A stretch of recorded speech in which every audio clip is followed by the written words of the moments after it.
오늘 우리에게 주신 하나님의 말씀은 예레미야 17장 5절에서 7절입니다. 구약성경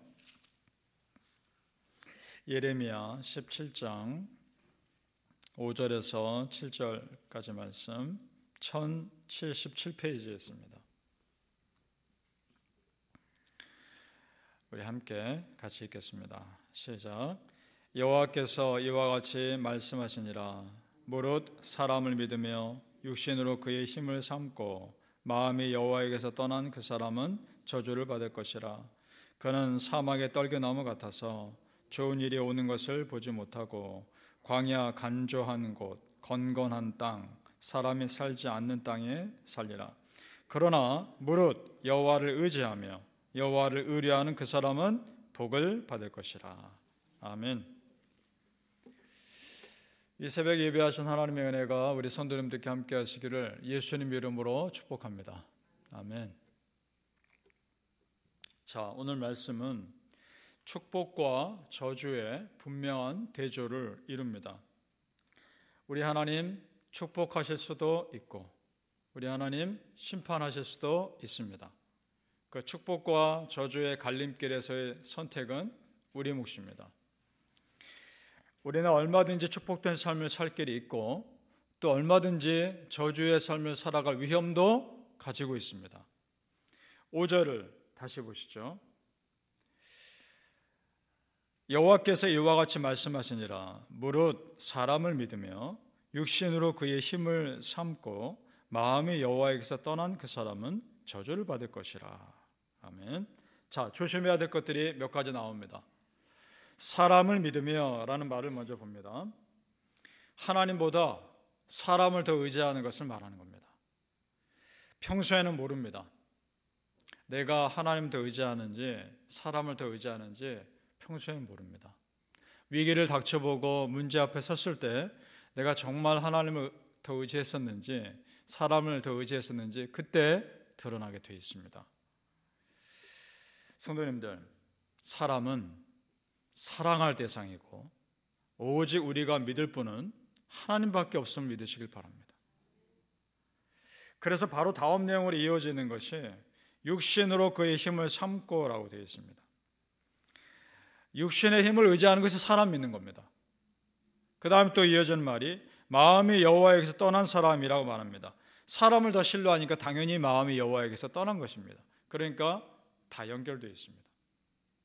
자, 성도님들, 여기서 우리가 깨닫는 것이 있습니다. 아, 그렇구나. 겉으로 드러나는 우리의 모습이 영적으로 하나로 다 연결된 결과물인 거구나. 여기서 깨닫습니다. 따라서 평소에 내가 얼마나 거룩한 영성을 유지하기 위해 노력하느냐가 참 중요한 겁니다. 왜냐하면 그것들이 쌓이고 쌓여서 결정적인 순간에 내가 믿음의 선택을 하도록 돕기 때문입니다. 믿으십니까? 그래서 우리 믿는 자의 삶은 마치 날카로운 칼날 위에 서 있는 것과 같습니다. 이건 어쩔 수가 없습니다. 이 세상에서 믿음을 가지고 살아가고 있는 한 우리가 지고 가야 할 거룩한 부담입니다. 자칫 잘못하면 세상의 풍요로움과 의미 없는 삶에 내 삶을 낭비해버릴 수도 있는 겁니다. 날카로운 칼날 위에 서 있습니다. 그것을 단적으로 표현해 주는 말이 6절입니다. 우리 같이 읽어보죠. 6절 말씀. 그 영적인 상태를 표현하고 있는 겁니다. 시작.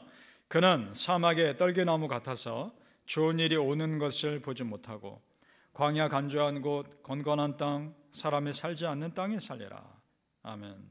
자, 이 구절을 머릿속에 한번 이미지를 다 그려보십시오. 마치 메마른 땅에 앙상한 떨겨나무가 겨우 서 있는 것 같은 이미지가 오지 않습니까?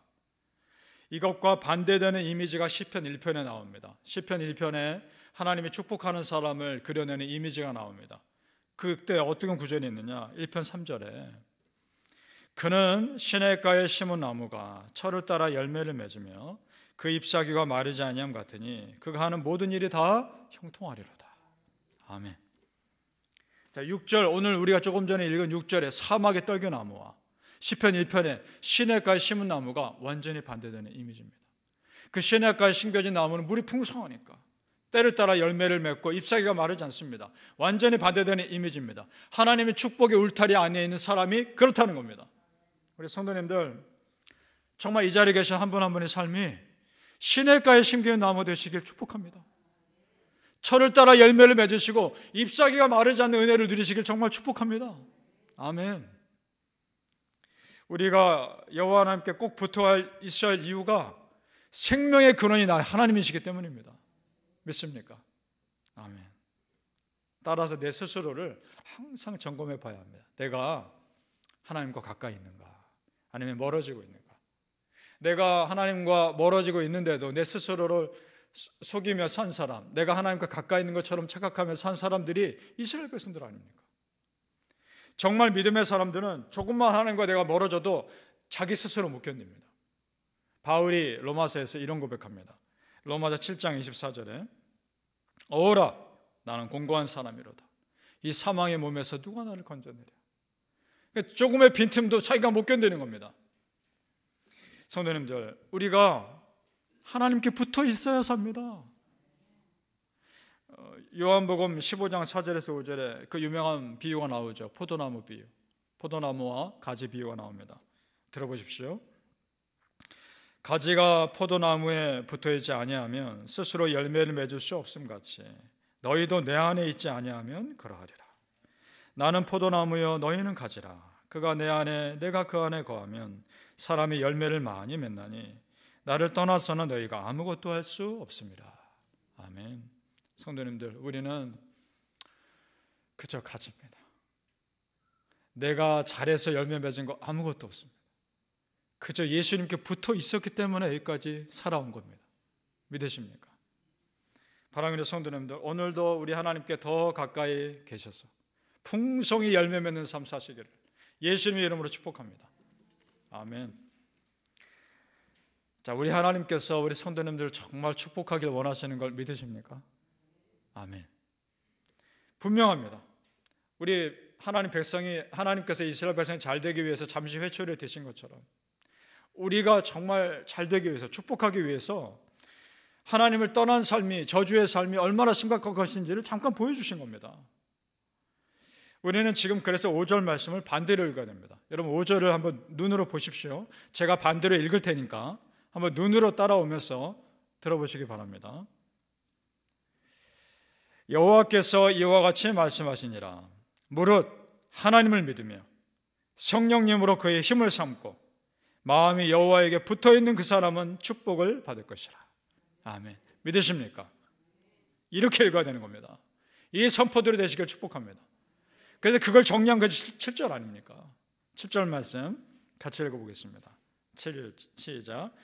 그러나 무릇 여호와를 의지하며 여호와를 의뢰하는 그 사람은 복을 받을 것이라. 아멘. 가끔 이런 생각이 듭니다. 매일매일 정해진 본문을 가지고 새로운 설교 말씀 준비하는 것이 쉽지 않습니다. 그런데 그것이 또 보람되고 감사한 이유는 그래도 말씀을 듣고 새로운 힘을 받는 성도님들이 계시니까, 그리고 우리 성도님들이 이렇게 아멘으로 응답해 주시니까 저에게 참 힘이 됩니다. 그래서 이 말씀 듣고 또 누군가는 도전 받으시겠지, 또 누군가는 깨달으시겠지 라는 마음으로 말씀을 준비하는 것이 저에겐 참 기쁨입니다. 그리고 오늘도 이렇게 말씀을 가까이 하는 우리 성도님들이 계시는 것이 목사로서는 너무나 기쁜 겁니다. 목사인 제가 이렇게 기쁜데 우리 하나님 얼마나 기쁘시겠습니까? 우리 성도님들 정말 축복하며 선포합니다. 평생을 말씀 가까이 하시기를 축복합니다. 평생을 하나님 사랑하시기를 축복합니다. 그것이 내가 사는 길입니다.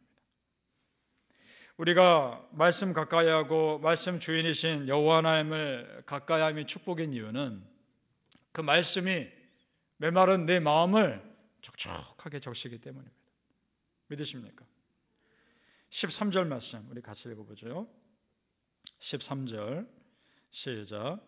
이스라엘의 소망이신 여호와여, 무릇 주를 버리는 자는 다 수치를 당할 것이라. 무릇 여호와를 떠나는 자는 흑의의 기록이 되오리니 이는 생수의 근원이신 여호와를 버림이니이다. 아멘. 그렇습니다. 생수의 근원에 집중해 보십시오.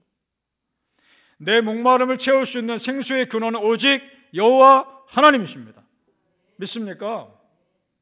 신약 성경에 그 사마리아성 수가성에 예수님이 가셔서 우물가에 물 들어온 여인을 만나십니다. 그 여인의 진짜 문제가 뭡니까? 육신의 목마름이 아니었죠. 영혼의 목마름 아니었습니까?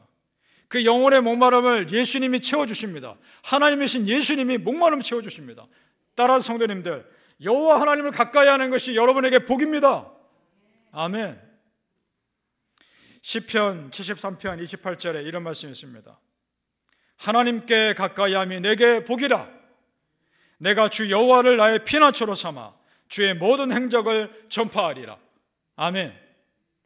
여호와를 가까이 함이 내게 복이라. 이것을 평생토록 간증하며 사시기를 예수님 이름으로 축복합니다. 아멘. 기도하겠습니다. 아버지 하나님 감사합니다. 여호와를 가까이 함이 내게 축복입니다. 하나님께 내가 기도함이 축복입니다. 오늘도 이 새벽에 나와 말씀 듣고 하나님께 부르짖음이 축복입니다. 아버지 하나님, 이 새벽마다 우리 귀한 성도님들을 보내주셔서 말씀 듣게 하시니 참 감사합니다. 말씀 듣고 아멘으로 응답하게 하시고 말씀을 나의 말씀으로 받아들이는 우리 성도님들이 이 자리에 계셔서 얼마나 감사한지요. 함께 기도하시는 동역자들이 계셔서 얼마나 감사한지요. 우리 동역자들과 함께 여기까지 왔습니다. 우리가 잘해서 여기까지 온 거 아니고 우리는 그저 가지일 뿐이고 예수님께 붙어 있어서 우리가 여기까지 왔습니다. 아버지 하나님, 평생토록 우리가 예수님께 붙어 있게 하여 주옵소서. 평생토록 하나님 사랑하게 하여 주옵소서. 그것이 우리가 살 길임을 믿습니다. 여호와를 가까이 함이 내게 복이라 간증하며 살아갈 때 주변에 믿지 않은 사람들도 그 간증을 보며 하나님 믿는 역사가 일어나게 하여 주시옵소서. 감사하며 예수님의 이름으로 기도합니다. 아멘.